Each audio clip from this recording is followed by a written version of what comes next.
Hello friends, आज की date है 17 जनवरी 2024। तो स्वागत है आपका आज के करंट अफेयर डिस्कशन में। तो चलिए डिस्कशन स्टार्ट करते हैं। हमारा पहला आर्टिकल है, WHO ने कैप वर्डे को मलेरिया फ्री घोषित कर दिया गया है। क्यों न्यूज़ में है? WHO ने कैप वर्डे या कार्बो वर्डे एक आइलैंड कंट्री है जिसे अभी मलेरिया फ्री घोषित कर दिया है।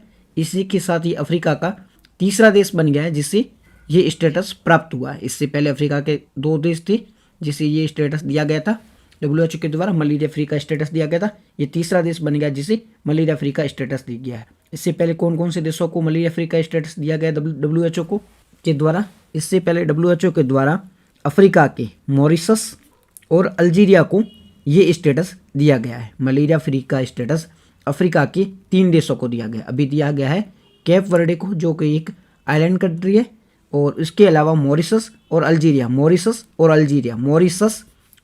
को भी ये स्टेटस पहले दिया गया था। और ओवरऑल की बात करें, ओवरऑल अभी तक WHO ने 43 कंट्री यानी 43 देशों को 43 देशों को प्लस एक टेरिटरी 43 देशों को और एक टेरिटरी को मलेरिया फ्री का स्टेटस WHO द्वारा दिया गया। ओवरऑल 43 देश प्लस एक टेरिटरी को मलेरिया फ्री का स्टेटस WHO ऑलरेडी दे चुका है। अभी दिया है कैप वर्डे को, और इसके अलावा अफ्रीका के 2 देश मॉरिशस और अल्जीरिया को पहले ही दे चुका है मलेरिया फ्री का स्टेटस। तो अब कैप वर्डे, जिसे काबो वर्डे भी कहा जाता है, कैप वर्डे जिसे काबो वर्डे, तो इसके लोकेशन के बारे में बात कर लेते हैं। इसकी लोकेशन के बारे में, कैप वर्डे या काबो वर्डे की लोकेशन के बारे में बात कर लेते हैं। तो सबसे पहले इसकी कैपिटल है वो पराई है। कैपिटल का नाम क्या है? पराई इसकी कैपिटल है। ठीक है, ये एक आइलैंड कंट्री है, बहुत सारे द्वीपों से मिलकर एक बना हुआ कंट्री है। कहाँ है ये? अफ्रीका में। तो अफ्रीका में तो कभी नहीं देखा गया, बट अब देखेंगे अफ्रीका में कहाँ है। ये देश रहा सेनेगल है। ठीक है, इस सेनेगल के वेस्ट में देखो, यहाँ पर ये द्वीप बना हुआ आइलैंड, ये है कैप वर्डे या काबो वर्डे। द्वीप ही यानी कि आइलैंड कंट्री है, वोल्केनिक आइलैंड बने हुए उससे बना हुआ ये कंट्री है। कैप वर्डे कहाँ पर है? अफ्रीका में। कैप वर्डे कहाँ पर है? अफ्रीका महाद्वीप में, सेनेगल के वेस्ट में, नॉर्थ वेस्ट अफ्रीका में बना हुआ है। तो सेनेगल के वेस्ट में आप देखोगे ये है, यहाँ पर बना हुआ। कौन से महासागर में बना हुआ है? तो अंटार्कटिक महासागर है, वहाँ पर ये स्थित है। ये देश कहाँ, कौन से महासागर में स्थित है? अंटार्कटिक महासागर में स्थित है। सेनेगल के वेस्ट में, नॉर्थ वेस्ट अफ्रीका में है, और ये एक आइलैंड कंट्री है। इसकी कैपिटल पराई है। इसके बारे में देख लिया। अफ्रीका के वेस्ट कोस्ट पर है, आइलैंड कंट्री है।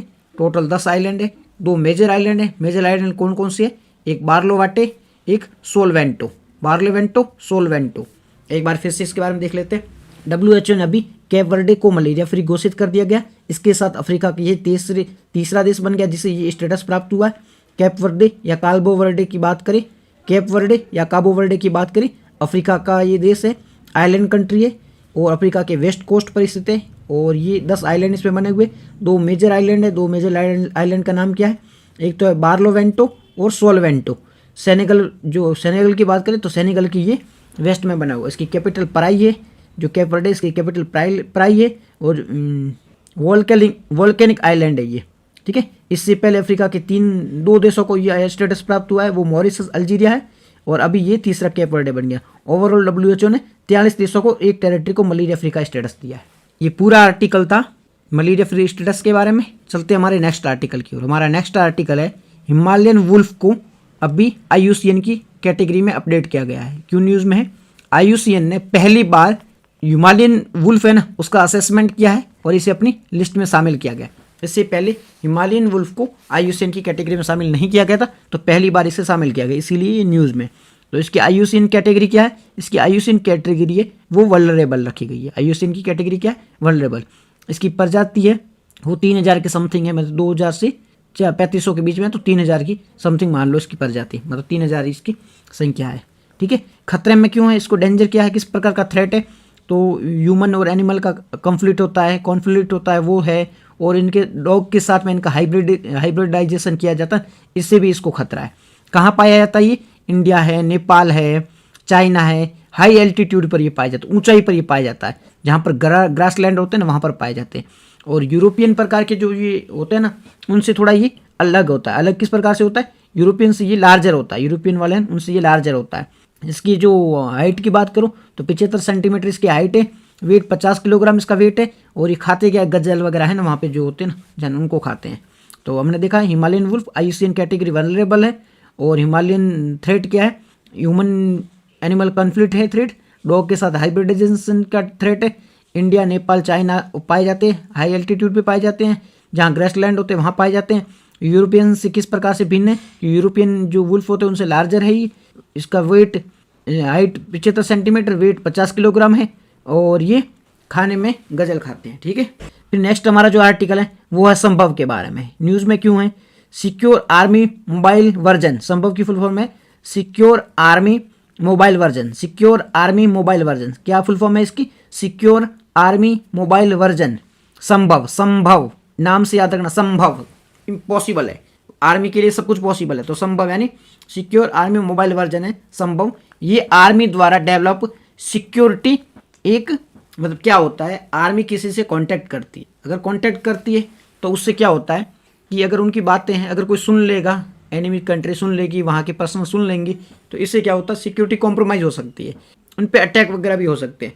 तो क्या किया गया आर्मी के द्वारा, एक ऐसा पोर्टल डेवलप किया गया है जिससे क्या होता है कि एंड टू एंड इंक्रिप्शन होता है, जिसको मैसेज भेजना है वही देख सकता है और कोई नहीं दे सकता है, और कोई नहीं देख पाएगा, तो इससे सिक्योरिटी कॉम्प्रोमाइज़ नहीं होगी। तो सिक्योरिटी के द्वारा आर्मी फोर्सेस है उनके द्वारा सिक्योरिटी को स्ट्रेंथन करने के लिए, कनेक्टिविटी को बेहतर करने के लिए ये बनाया गया है। ये इंडिजीनियस है, भारत में ही डेवलप किया गया है, और इसमें 2 फेस है, अलग अलग फेस में ही बनाए गए, टारगेट रखा गया है अलग अलग अमाउंट में, मतलब पहले इतने पीस बनाने, बाद में इतने पीस बनाने, तो पूरी इंडिया में आर्मी पर्सनल को दिया जाएगा। एंड टू एंड इंक्रिप्शन है, और इसमें डेटा कॉम्प्रोमाइज वो नहीं होगा क्योंकि पूरी तरह से सिक्योर है। तो ये पूरा संभव के बारे में था। संभव क्या है, एक सिक्योर आर्मी मोबाइल वर्जन है जिसे आर्मी पर्सन आपस में बातें करेंगी, इनकी सिक्योरिटी कॉम्प्रोमाइज़ नहीं होगी। तो ये असंभव के बारे में देख लिया। ठीक है, अब नेक्स्ट हमारा जो आर्टिकल है वो है नेशनल क्लीन एयर प्रोग्राम के 5 वर्ष हो गए हैं इसको, नेशनल क्लीन एयर प्रोग्राम है ना, नेशनल क्लीन एयर प्रोग्राम को 5 वर्ष पूरे हो चुके हैं, इससे संबंधित है। क्यों है न्यूज़ में, नेशनल क्लीन एयर प्रोग्राम को 5 वर्ष पूरे हो गए हैं, इससे संबंधित एक रिपोर्ट आई है, उसके लिए ये न्यूज़ में, इस वजह से न्यूज़ में। तो देख लेते हैं, सबसे पहले नेशनल क्लीन एयर प्रोग्राम के बारे में देख लेते हैं। इसे लॉन्च किसने किया है, इसे किसने लॉन्च किया था नेशनल क्लीन एयर प्रोग्राम को, मिनिस्ट्री ऑफ एनवायरनमेंट ने, एनवायरनमेंट मिनिस्ट्री ने इसे लॉन्च किया था।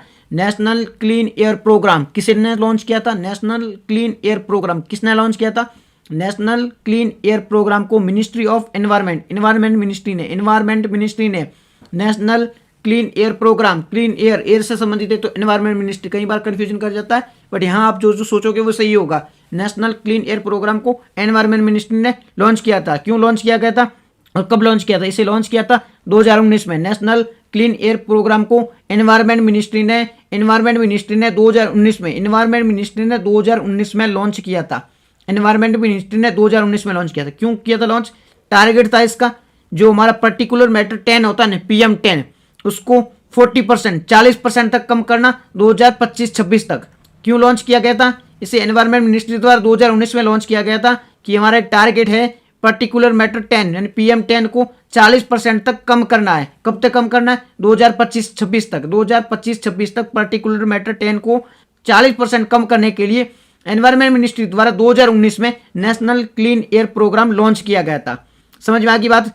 तो पहले पर्टिकुलर मैटर 10 क्या होता है, 2.5 क्या होता है, 10 में 10 माइक्रोमीटर, उससे छोटा जो कम आकार का होता है वो पर्टिकुलर मैटर 10 कहलाता है, और 2.5 में 2.5 से भी छोटा होता है। आपके बाल की साइज से भी ये छोटे आकार के कण होते हैं, दिखते नहीं है, तो इसे PM10 और PM 2.5 कहा जाता है। इसे कम करने के लिए 40% रिड्यूस करने के लिए एनवायरनमेंट मिनिस्ट्री ने 2019 में national clean air programme launch किया था, जिससे अभी 5 साल हो गए हैं।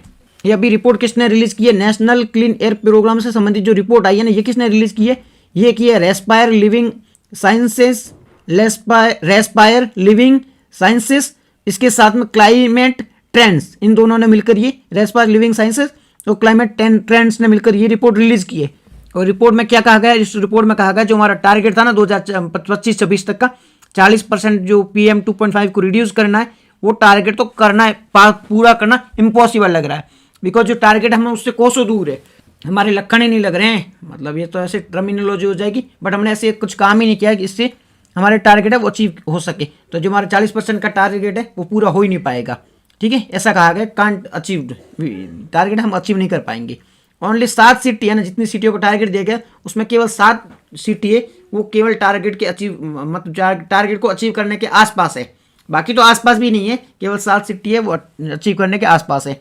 बाकी सारी सिटी है वो तो खराब प्रदर्शन कर रही है। 22 सिटी है उनमें तो PM2 है ना वो बढ़ गया है, PM2.5 और PM10 है वो बढ़ गया है।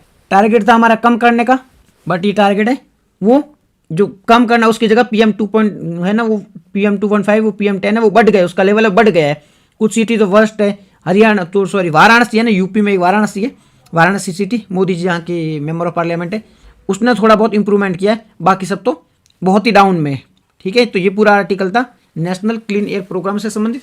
चलते हमारे नेक्स्ट आर्टिकल की ओर। हमारा जो नेक्स्ट आर्टिकल है वो है national mission for clean Ganga. National mission for clean Ganga को वेस्ट सीवेज को वाटर को ट्रीट करने के लिए पावर आ गई है। क्या है न्यूज़ में क्यों है? नेशनल क्लीन गंगा मिशन के पास में वेस्ट सीवेज वाटर होता है उसे ट्रीट करने के लिए पावर दी गई है। नेशनल क्लीन गंगा मिशन को वेस्ट जो वाटर होता है उसे ट्रीट करने के लिए पावर दी गई है, इससे संबंधित ये आर्टिकल है। तो नेशनल जो क्लीन गंगा मिशन है उसे भी पावर दी गई है, वो इस प्रकार की डिसीजन ले सकती है। तो सबसे पहले न्यू नोटिफिकेशन क्या आया है, क्या पावर दी गई, क्या नोटिफिकेशन है? तो सबसे पहले क्या होता था, जो सीवेज वाटर है ठीक है ना उसे ट्रीटमेंट कर लिया जाता है। करने के बाद उसका या तो आप रीयूज़ कर सकते हो, जैसे कि एग्रीकल्चर में है या इंडस्ट्रीज़ में रीयूज़ कर सकते हो, बट उसको नहर है, रिवर्स है, जो कैनाल्स वगैरह होती हैं उसमें छोड़ा नहीं जा सकता था। बट अभी इसने कहा है नेशनल क्लीन गंगा मिशन ने कि अभी जो ये रीयूज मतलब जो ट्रीट वाटर है ना, सीवेज का ट्रीट वाटर जिसको ट्रीटमेंट कर लिया गया मतलब ठीक कर लिया गया है, अब दूषित नहीं है, उसको वापस अगर आपके पास ऑप्शन नहीं है रीयूज़ करने का तो वापस आप इसे नहर यानी कैनाल और उसमें रिवर में छोड़ सकते हो। क्या है, नेशनल क्लीन गंगा मिशन को अभी टारगेट मतलब इसके पास में न्यू पावर दी गई है कि आप है ना इस प्रकार के डिसीजन ले सकते हो। तो इन्होंने क्या किया है, जो ट्रीट वाटर होता है सीवेज का ट्रीट वाटर होता है, गंदा जो वाटर होता है उसको ट्रीटमेंट करके ठीक कर लिया जाता है। तो ठीक करने के बाद में क्लीन गंगा मिशन ने कहा है कि अगर इस प्रकार के वाटर को आपके पास में रीयूज़, पहले तो रीयूज़ करना पड़ता था, बट अगर आपके पास ऑप्शन नहीं है, आप रीयूज़ नहीं कर पाते हो, तो वहाँ आपको ऑप्शन देते हैं कि आपसे अगर ऑप्शन नहीं है तो आप इसको नहर या फिर रिवर में इसको छोड़ सकते हो। ठीक है, अगर आपके पास ऑप्शन ही नहीं है तो इस प्रकार की बात की। तो नेशनल क्लीन गंगा मिशन के बारे में एक बार देख लेते हैं। नेशनल क्लीन गंगा मिशन की बात करें तो इसे सोसाइटी रजिस्ट्रेशन एक्ट है 1860 का, उसके तहत एज ए सोसाइटी रजिस्टर किया गया था। जो नेशनल क्लीन गंगा मिशन है ना, इसे सोसाइटी रजिस्टर मतलब किसी भी आपको कोई फर्म बना रहे हो, कुछ भी बना रहे हो, उसे एक्ट के तहत पंजीकृत, या तो आप कंपनी की तरफ पंजीकृत कर लो, ठीक है, बैंक की रजिस्ट्रेशन एक्ट के तहत बैंक में रजिस्टर कर लो, NGO को कर लो, या फिर एक सोसाइटी की तरह रजिस्टर कर लो, ऐसे आपको प्रोविजन दिए हुए होते हैं। तो ये जो क्लीन गंगा मिशन है इसे रजिस्टर किया गया है सोसाइटी रजिस्ट्रेशन एक्ट 1860, सोसाइटी पंजीकरण अधिनियम है 1960, इसके तहत पंजीकृत किया गया एज ए सोसाइटी की तरह। नोडल मिनिस्ट्री कौन सी होगी? नोडल मिनिस्ट्री इसके लिए है वो है जल शक्ति मिनिस्ट्री। जल शक्ति मिनिस्ट्री है वो इसके लिए नोडल मिनिस्ट्री। एम क्या है इसका? जल की जो गुणवत्ता होती है, वाटर की क्वालिटी होती है, पर्यावरण रूप से सतत विकास को बढ़ावा देना, गंगा की जो प्रवृत्ति है न्यूनतम है उसे बनाए रहना, गंगा की साफ सफाई पर ध्यान देना, ये सब इसके लिए एम है, मतलब इन सब चीज़ों का ध्यान रखना इसका एम उद्देश्य है। ठीक है, परिवर्तन क्या करता है ये, मतलब ये क्या काम करती है, किसको लागू करने का काम करती है, या इन्फोर्समेंट क्या करती है, इन्फोर्समेंट क्या करती है? तो पर्यावरण संरक्षण अधिनियम यानी इन्वायरमेंट प्रोटेक्शन एक्ट है 1986, इन्वायरमेंट प्रोटेक्शन एक्ट है 1986 का पर्यावरण संरक्षण अधिनियम हम बात कर रहे हैं कि ये क्या काम करेगी, इसका टारगेट क्या है, किस चीज़ को अचीव करने के लिए या किस चीज़ को लागू करने के लिए इसे बनाया गया था, ये इस चीज़ को देख रहे हैं। तो एक हमारा जो एक्ट है पार्लियामेंट के द्वारा एक्ट बनाया गया पर्यावरण संरक्षण अधिनियम, पर्यावरण संरक्षण अधिनियम यानी इन्वायरमेंट प्रोटेक्शन एक्ट है 1986 का है। इसके प्रावधानों के तहत पर्यावरण संरक्षण अधिनियम के तहत एक संस्था बनाई गई थी, राष्ट्रीय गंगा नदी के पुनरुद्धार संरक्षण और प्रबंधन परिषद, जिसे राष्ट्रीय गंगा परिषद भी कहा जाता है। कौन सी परिषद है? रिजुनोवेशन protection and management of river Ganga national Ganga council भी इसे कहा जाता है। तो इस काउंसिल के जो प्रोविजन है उसे लागू करने का काम राष्ट्रीय गंगा मिशन है वो काम करेगा, मतलब ये जो प्रोविजन है इसको लागू करने का काम ये करेगी। अब इसके विजन की बात की, इसका विजन क्या है? अविरल धारा और निर्मल धारा, अविरल यानी निरंतर रूप से गंगा जो है वो निरंतर रूप से बहती रहे, अविरल धारा, निर्मल धारा यानी अप्रदूषित रूप से, यानी इसका प्रदूषण न हो, इन दो चीज़ों पे फोकस। अविरल धारा और निर्मल धारा, निरंतर रूप से और अप्रदूषित रूप से गंगा है वो बहती रहे, ये इसका टारगेट है। ये भी पर्यावरण संरक्षण अधिनियम 1986 तक इसे लागू किया गया है। और इसे कब बनाया गया? पर्यावरण संरक्षण अधिनियम की बात करें तो इसे 1986 में बनाया गया था, जो भोपाल गैस त्रासदी हुई थी ना 1986 में, भोपाल ट्रेजिडी हुई थी, उसके बाद में इसे एक्ट को लाया गया था, एक्ट किया ताकि जो भी इस प्रकार के प्रदूषण है उसे रोका जा सके। तो ये था। अब एक बार क्वेश्चन को देख लो। आज के कार्बोवार्डे से संबंधित है, ट्रू और फॉल्स में। कार्बोवार्डे, इसकी लोकेशन इंडियन ओशियन में है, इसका आपको जवाब देना है। फिर कालावरम टेम्पल से संबंधित है। फिर नेक्स्ट हमारा हिमालयन वॉल्फ से। तो ये दोनों पढ़े हैं, इसका आंसर हम कल देख लेंगे, आप इसको देख लेना एक बार। और कल के देख लेते हैं इंटरनेशनल क्लासिफिकेशन ऑफ डिजीज 11 के बारे में। ये जो लाइन दी गई है, क्या ये सही है गलत है? तो ये कॉमन लैंग्वेज है, प्रोफेशनल यूज़ करते हैं स्टैंडर्ड इन्फॉर्मेशन के लिए, तो हाँ ये ट्रू है, पहला ट्रू है। दूसरा है बेलगोरोड रीजन है वो वेस्टर्न ईरान में नहीं, वेस्टर्न ईरान में नहीं है, ये रसिया में है, तो फॉल्स है। फिर अटल सेतु से संबंधित ऑरिजिन रे सेवरी से, तो ये अटल जो भी इसके बारे में दे रखा है ये स्टेटमेंट सही है, हमने कल इसके बारे में देखा था। तो ये तीनों, पहला ट्रू है, दूसरा फॉल्स है, तीसरा ट्रू है, ठीक है। फिर एक क्लासिकल लैंग्वेज ऑफ इंडिया, इसमें से क्या है? Which of the following are the recognise as classical language of India ना? तो बंगाली, ओडिशा, गुजराती, संताली। सबसे पहले देखो न्यूज़ में क्यों था, न्यूज़ में ही बंगाली की जो मुख्यमंत्री जी है ना, वो मांग कर रही है ममता बनर्जी कि बंगाली को क्लासिकल लैंग्वेज का दर्जा दिया जाना चाहिए। और अभी दर्जा दिया मतलब बंगाली से ऑप्शन है नहीं, तो एक बार क्लासिकल लैंग्वेज के बारे में देख लेते हैं। क्लासिकल लैंग्वेज की बात करें तो इसमें क्या हो रहा है, किस कौन कौन सी लैंग्वेज को क्लासिकल लैंग्वेज का दर्जा दिया जा सकता है, इसके लिए क्राइटेरिया क्या है, कौन कौन सी आपके पास में क्राइटेरिया होनी चाहिए, उससे फुलफिल करने के बाद में ये लैंग्वेज का दर्जा मिलता है। तो सबसे पहले पुरानी होनी चाहिए, 1500 से 2000 साल पुरानी होनी चाहिए। वैल्यूएबल, इसका हेरिटेज होना चाहिए। ओरिजिनल ट्रेडिशन होनी चाहिए। वैल्यूएबल मतलब उसकी बहुत ही विरासत होती है, वो वैल्यूएबल होनी चाहिए। और ओरिजिनल होनी चाहिए, ऐसे नहीं कि बहुत सारी लैंग्वेज से मिलकर बनी हुई है, ऐसा नहीं होना चाहिए। मॉडर्न फॉर्म में वो पुराने फॉर्म से जुड़ा हुआ होना चाहिए, जो इसका मॉडर्न फॉर्म है तो पुराने फॉर्म से जुड़ा हुआ होना चाहिए, अलग पूरा नहीं हो, पहले क्या बोलते थे संस्कृत बोलते अब हिंदी बोलने लगे, ऐसा नहीं होना चाहिए, ठीक है। और अब ये सारे क्राइटेरिया फुलफिल करो तो आपको कल्चरल मिनिस्ट्री है वो इस प्रकार का दर्जा दे देती है कि आप क्लासिकल लैंग्वेज, आपकी लैंग्वेज है वो क्लासिकल लैंग्वेज है। कब से स्टार्ट किया गया था? 2014 से, 2004 से, 2004 से इसे स्टार्ट किया गया था।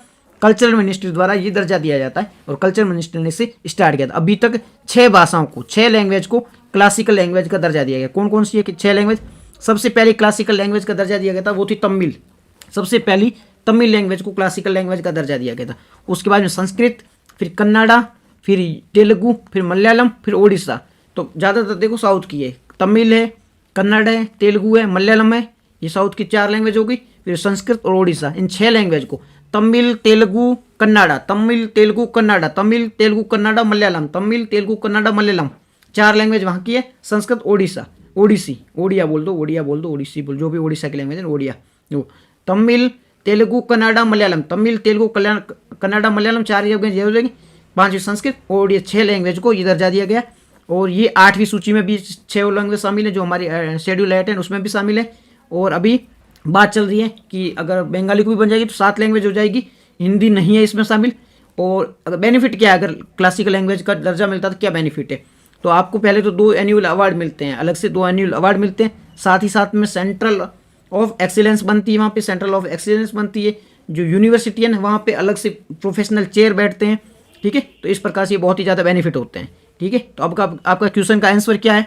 बंगाली नहीं है, गुजराती नहीं है, संताली नहीं है, तो ओडिशा, ओडिया है, केवल 2 सी है इसमें सही है, ठीक है, ओनली सी सही है। फिर कल के लिए क्वेश्चन है मलेरिया से संबंधित है, इन दोनों स्टेटमेंट पे फोकस करके देख लेना क्या सही है। फिर ग्लोबल रिस्क रिपोर्ट से संबंधित है, इसको भी देख लेना कौन रिलीज करता है, ठीक है।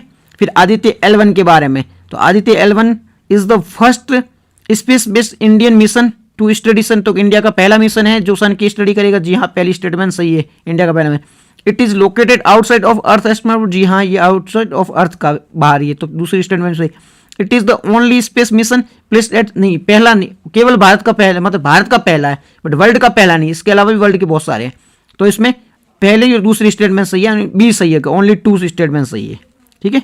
तीसरी स्टेटमेंट में वो इनकरेक्ट है बिकॉज कि Aditya L1 is not only space mission जो L1 पर फोकस करेगा। पहले भी कई फ्यू मिशन है, जैसे लीजा है, ठीक है, सोलर है, एसोसो है, और भी कई स्पेस मिशन थे जो इससे संबंधित थे। तो आज की डिस्कशन में इतना ही था। Thank you very much for